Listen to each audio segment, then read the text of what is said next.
अस्सलाम वालेकुम। आज की वीडियो में हम देखेंगे कि मैक्स पावर सेंट्रोनिक इन्वर्टर की सेटिंग कैसे की जाती है। इसकी सेटिंग करने के लिए आपको पता होना चाहिए कि आपने बैटरी कितने साइज़ की लगाई है। जितने एम्पेयर की बैटरी हो उसी लिहाज से आपने सेटिंग करनी होती है। कुछ लोग सेटिंग जो है वो सोचे समझे बगैर ही कर देते हैं, वो बैटरी को नहीं देखते कि बैटरी कितने साइज़ की है। जब वो हाई एम्पेयर से सेटिंग कर जाते हैं, जो कि नॉर्मली हर तरफ वो एक ही सेटिंग चला रहे होते हैं, तो फिर बैटरियाँ भी ख़राब होती हैं और भी बहुत ज़्यादा प्रॉब्लम्स देखने को मिलती हैं। यहाँ पर आप देख सकते हैं कि ओसाका की प्रो सीरीज़ की बैटरीज लगी हुई हैं यहाँ पर, और 100 यहाँ पर जो एम्पेयर्स हैं वो 70 एम्पेयर आर लिखा हुआ है और एट 20 आर, और ये जो है 12 वोल्ट 11 प्लेट्स पर सेल की बैटरी है। और ये एट 20 आर का मतलब ये है कि अगर इसको 20 घंटों के लिए यूज़ करें, टोटल इससे बैकअप 20 घंटों तक लेना हो, तो फिर ये आपको मैक्सिमम 70 एम्पेयर तक प्रोवाइड कर सकती है। लेकिन ये 70 एम्पेयर भी आपको प्रोवाइड नहीं करेगी, क्योंकि इसमें 30% के राउंड अबाउट जो हैं वो लॉसेस भी होते हैं। इस वजह से पावर पूरी नहीं मिलती और कम मिलती है। बैटरी को देखने के बाद आपने सबसे पहले ये देखना है कि केबल का साइज़ क्या लगा हुआ है। यहाँ पर 16 mm की केबल यूज़ की गई है, और जब भी आपने सेटिंग करनी है केबल के लिहाज से ही करनी है, और कोशिश करनी चाहिए कि बैटरी के साथ 25 mm की केबल यूज़ करें। अगर आप लेड एसिड की नॉर्मल बैटरीज को यूज़ कर रहे हैं तो फिर आप इसके साथ 16 mm की केबल भी यूज़ कर सकते हैं। इसके अलावा यहाँ पर इन्होंने बैटरी ब्रेकर यूज़ नहीं किया हुआ, जो कि बहुत ज़रूरी चीज़ है, वो लगाना चाहिए। एमरजेंसी में अगर इन्वर्टर के अंदर कोई शॉर्ट सर्किट पैदा होता है तो यहाँ पर जो ब्रेकर लगा होगा वो ट्रिप कर जाएगा और फिर आप किसी भी नुकसान से बच जाएंगे, क्योंकि बैटरी के अंदर बहुत ज़्यादा करंट होता है और ये आपके इन्वर्टर को ब्लास्ट भी करवा सकती है। तो यहाँ पर सबसे पहले सेटिंग में एंटर होने से पहले आपने स्क्रीन के पैरामीटर्स को देखना है। सबसे पहले आपको बताऊं कि ये मैक्स पावर कंपनी का सेंट्रोनिक इन्वर्टर है, जो कि PV3000 प्रो सीरीज़ का इन्वर्टर है।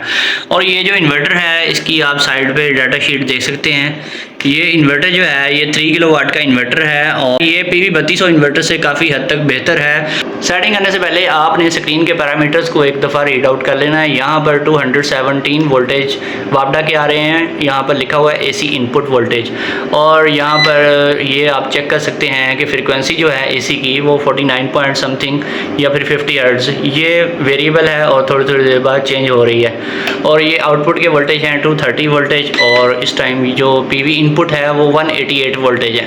यहाँ पर जब लोड बहुत ज़्यादा डालते हैं तो ये 150 तक आ जाते हैं। ये वोल्टेज वेरी करते हैं। जब आप ज़्यादा वाट का लोड डालेंगे तो वोल्टेज भी ड्रॉप हो जाते हैं, और जब लोड कम करते हैं तो वोल्टेज पूरे हो जाते हैं हमेशा। ये इन्वर्टर का फॉल्ट नहीं होता, ये ऐसा होता है। और इनपुट में जो PV के एम्पेयर्स आ रहे हैं वो 2.2 एम्पेयर्स आ रहे हैं, और 415 वाट जो हैं PV के टोटल जो जनरेशन इनको इस टाइम मिल रही है वो मिल रही है। और अगर ये लोड बढ़ाएं तो फिर यहाँ पर 1.5 किलोवाट तक या फिर मैक्सिमम 1.6 या 1.7 किलोवाट तक जा सकता है, क्योंकि जिनको एंटाई 585 वाट के इन्होंने पैनल यूज़ किए हुए हैं। इसके अलावा PV से जो बैटरी की तरफ एम्पेयर जा रहे हैं वो 1 एम्पेयर है, और आउटपुट में जो इन्वर्टर प्रोड्यूस कर रहा है वो 230 वोल्टेज हैं इसकी आउटपुट के, और ये लोड वाली साइड पे हमेशा देखे जा सकते हैं। और इसके अलावा जो बैटरी है इस टाइम 27 वाट PV से ले रही है चार्जिंग के लिए। और इसके अलावा यहाँ पर आप देख सकते हैं कि बैटरी जो है वो 27 वोल्ट पे है, यानी कि फुल चार्ज हो चुकी है, लेकिन फिर भी वो फ्लोट वैल्यू के ऊपर भी 1 एम्पेयर ले रही है। और यहाँ पर आउटपुट की फ्रिक्वेंसी आप देख सकते हैं, यहाँ पर 49.9 या 50 हर्ट्ज़ की फ्रिक्वेंसी आउटपुट में इन्वर्टर प्रोवाइड कर रहा है। 13% इसका लोड है जो आउटपुट पे डाला हुआ है, और ये अप्रॉक्सीमेटली 390 वाट का इन्होंने लोड चलाया हुआ है। और ये वो जो पहले आपने देखा था वो 390 VA था, यानी कि इसका समवट पावर फैक्टर भी है। इसको 0.8 से मल्टीप्लाई करेंगे तो ये बन जाएंगे 340 वाट्स का लोड है इसके ऊपर, और वापडा इस टाइम न्यूट्रल है। अब हम इसकी सेटिंग को चेक करते हैं। सेटिंग में जाने के लिए आपने एंटर की को प्रेस करके रखना है 3 सेकंड तक, इसको होल्ड करेंगे और फिर ये 00 आ जाएगा। तो इसको डाउन करेंगे तो SBU आ जाएगा नंबर 1 पे। यहाँ पर इसके अलावा ऑप्शंस भी हैं, लेकिन आपको SBU ही रखना चाहिए। UEI का मतलब है कि इसको एज अ UPS अगर आपने यूज़ करना है तो फिर आप इसको सेलेक्ट कर सकते हैं। SOL का मतलब है SCUB, यानी कि ये वापडा शेयरिंग वाला मोड है।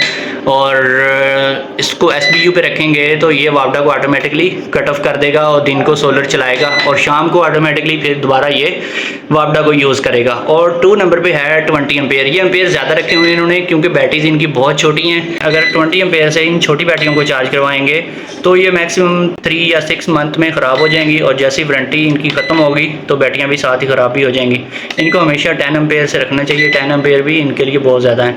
यहाँ पर APL और UPS भी रख सकते हैं। अगर आप चाहते हैं कि इसमें आपका PC रीस्टार्ट ना हो तो फिर यहाँ पर आप 3 नंबर पे UPS भी सिलेक्ट कर सकते हैं। ये वोल्टेज रेंज होती है इनपुट की, यानी कि वापडा की जो वोल्टेज रेंज है वो कौन सी आपने सेलेक्ट करनी है। इसके अलावा यहाँ पर 5 पे है USC, user custom define battery की। बैटरी टाइप है ये USC रखा हुआ है, यानी कि कस्टम अपने पैरामीटर्स लगाने हैं इसमें। 6 नंबर पे है ओवरलोड डिसेबल। यहाँ पर आपने अगर इसको इनेबल कर दिया तो इसका मतलब ये होगा कि जैसे ही इन्वर्टर आपका ओवरलोड होगा तो ऑटोमेटिकली ये खुद ब खुद कुछ सेकंड्स के बाद रीस्टार्ट हो जाएगा। अगर इसको डिसेबल रखेंगे तो फिर आपको मैनुअली इसको रीस्टार्ट करना पड़ेगा। और 7 पे है ओवर टेम्परेचर हो तब ये रीस्टार्ट हो तो ये डिसेबल है, D पे रखा हुआ है। और 9 पे है 50 हर्ट्ज फ्रिक्वेंसी। ये कभी भी 60 नहीं करनी चाहिए। इसमें 2 रेंजेस होती हैं, 50 या फिर 60, तो यहाँ पर आपने 50 सेलेक्ट करना है। 10 पे है 230 वोल्टेज। यहाँ पर जो आउटपुट के वोल्टेज हैं वो आप इसको कम या ज़्यादा भी कर सकते हैं, 220 240, लेकिन 230 बिल्कुल सेट है। और 11 पे है बैटरी की वापडा से चार्जिंग। ये भी कुछ लोगों ने ज़्यादा की होती है लेकिन 10 एम्पेयर काफ़ी है। और 12 पे है 24 वोल्ट। इसका मतलब ये है कि शाम को 24 वोल्ट तक ये बैटरी को डिस्चार्ज करेगा, उसके बाद ग्रिड को ऑन करवा देगा। 13 पे है FUL पे रखेंगे तो इससे ये होगा कि जब तक बैटरीज फुल चार्ज नहीं होंगी सुबह के टाइम ये सोलर को नहीं यूज़ करेगा और आपका लोड जो है सोलर पे नहीं डालेगा, ये वापडा को यूज़ करता रहेगा। तो इसको अगर आप कम कर देंगे, कुछ लोगों ने इसको 24 पे रखा होता है, तो फिर आपका जो जब 24 पे बैटरी पहुंचेगी तो ऑटोमेटिकली ये सोलर पे आपका लोड चला देगा। तो इससे फ़ायदा तो हो जाता है लेकिन फिर रात को प्रॉब्लम आती है उन लोगों की जिन्होंने ग्रिड से चार्जिंग ऑन रखी होती है। क्योंकि इन्होंने ग्रिड से जो चार्जिंग है वो इन्होंने OSO पे रखी हुई है, यानी कि चार्जिंग इन्होंने ग्रिड से बंद करवाई हुई है। तो फिर 13 नंबर की सेटिंग को हम इंक्रीज कर सकते हैं। यहाँ पर आप इसको 24 वोल्ट पे कर दें अगर आपने ग्रिड से चार्जिंग बंद रखी हुई है। अदरवाइज आपका इन्वर्टर रात के टाइम मसला करेगा, बार बार ये ग्रिड को लेगा और कभी ग्रिड को छोड़ देगा। और 16 पे OSO का मतलब ये है कि ओनली सोलर। अगर आपने चार्जिंग बंद रखनी है ग्रिड से तो फिर OSO सेलेक्ट कर लें। SNU रखेंगे तो इसका मतलब ये है कि दिन के टाइम दोनों सोलर और यूटिलिटी मिलकर बैटरी को चार्ज करवाएंगे। और अगर आपने चार्जिंग ऑन रखनी है तो CSO एक बेस्ट मूड है। इससे ये होगा कि दिन के टाइम सोलर से चार्जिंग होगी और रात को सिर्फ ग्रिड से होगी। तो यहाँ पर इन्होंने चार्जिंग बंद रखनी है इसलिए मैं इसको OSO पे ही वापस कर देता हूँ। 18 नंबर पे है बजर ऑन। यहाँ से बजर को ऑन या ऑफ करवा सकते हैं। इसके बाद 19 पे है ESP पे रखेंगे तो ऑटोमेटिकली चंद सेकंड के बाद ये होम स्क्रीन पे चला जाता है। इसको आप चेंज भी कर सकते हैं। और 20 पे है लाइट्स ऑन। यहाँ पे आप लाइट्स को ऑन या ऑफ करवा सकते हैं। और कुछ लोगों ने लाइट्स वगैरह बंद रखी होती हैं ताकि LCD का जो खर्चा है वो भी कम हो और बैटरी यूटिलाइज ज़्यादा ना हो रात के टाइम ख़ास तौर पे। और 22 पे है अलार्म ऑन। यहाँ से अलार्म को ऑन या ऑफ करवा सकते हैं। 23 पे है बाईपास डिसेबल। इसको भी आप इनेबल करवा सकते हैं लेकिन ये सेटिंग जो है अक्सर इन्वर्टर्स में काम ही नहीं करती। 25 पे है FEN। यहाँ से फॉल्ट कोड की रिकॉर्डिंग जो है उसको इनेबल करवा सकते हैं, डिसेबल भी करवा सकते हैं। इसका भी कोई ख़ास फ़ायदा नहीं होता।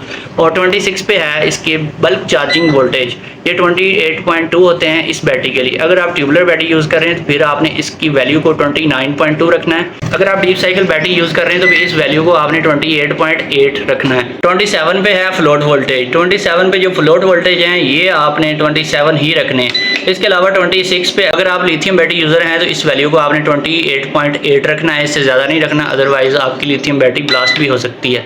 और 27 पे 27.0 ही रखना है। अगर आप लिथियम बैटरी यूज़ कर रहे हैं तो फिर इसको आप 28.0 पे रख सकते हैं। और 29 पे है कि कहाँ तक ये बैटरी को डिस्चार्ज करे। जब ये बैटरी मोड पे ओनली चल रहा होता है तो 21.0 तक ये बैटरी को डिस्चार्ज करेगा। 30 पे है इक्वलाइजेशन अनेबल। यहाँ से इक्वलाइजेशन को अनेबल या डिसेबल भी कर सकते हैं। अभी ये EN पे है, इसका मतलब है इक्वलाइजेशन अनेबल है। और इसके जो वोल्टेज हैं 29.2। अक्सर लोग इसके वोल्टेज को इंक्रीज़ नहीं करते जिसकी वजह से इक्वलाइजेशन जो है वर्किंग नहीं कर रही होती। इसके वोल्टेज को आपने मिनिमम 30 वोल्ट रखना है और अगर ट्यूबलर बैटरी है तो 31.5 तक इसको आप रख सकते हैं। इसके अलावा 33 पे है कि कितने मिनट्स तक ये इक्वलाइज करे। ये 60 मिनट का टाइम है और इसको आप इंक्रीज़ भी कर सकते हैं। 34 पे है 120 मिनट्स, तो ये मैक्सिमम टाइम है इक्वलाइजेशन का। 35 पे है 30D, यानी कि हर महीने एक दिन ये इक्वलाइज करेगा 2 घंटे के लिए और हर महीने के बाद EQ स्क्रीन पे लिखा हुआ आ जाएगा। 36 का मतलब ये है कि इमीडिएटली अगर आपने इक्वलाइजेशन को अनेबल करवाना है तो यहाँ से आप AEN सेलेक्ट कर सकते हैं। 38 पे है ग्रिड फीडिंग अनेबल, यहाँ से इन्होंने अनेबल रखा हुआ है ग्रिड फीडिंग को, जबकि इन्होंने ग्रिड मीटर नहीं लगवाया हुआ तो इसको आप डिसेबल ही रखें, क्योंकि ग्रीन मीटर नहीं होगा तो आपका मीटर रिवर्स लाइट तो चलाएगा लेकिन वो आपकी रीडिंग को रिवर्स नहीं करेगा अगर आप पे डिजिटल मीटर है। अगर आपका डिस्क वाला मीटर हो तो फिर रीडिंग भी रिवर्स हो सकती है, जो कि एक इलीगल काम है, वो नहीं करना चाहिए। और इसके अलावा ग्रिड फीडिंग जब तक डिसेबल यहाँ पर रहेगी तो ग्रिड फीडिंग ये नहीं करेगा। अगर आपने ग्रिड फीडिंग करवानी भी हो तो यहाँ पर भी SQ भी करना पड़ता है। तो दोस्तों ये थी इस इन्वर्टर की टोटल सेटिंग्स, और सेटिंग्स के बगैर इन्वर्टर को कभी भी यूज़ नहीं करना चाहिए। अदरवाइज़ सबसे पहला जो आपका नुकसान होगा वो आपकी बैटरीज ख़राब हो जाएंगी, और अगर आप चाहते हैं कि बैटरीज आपको मैक्सिमम लाइफ दें तो फिर आप इन्वर्टर को सेटिंग के बगैर कभी भी ना चलाएं। और जब इसकी सेटिंग आप करेंगे तो ये बैटरियाँ आपको 2 साल तक बैकअप प्रोवाइड करने के काबिल रह सकती हैं।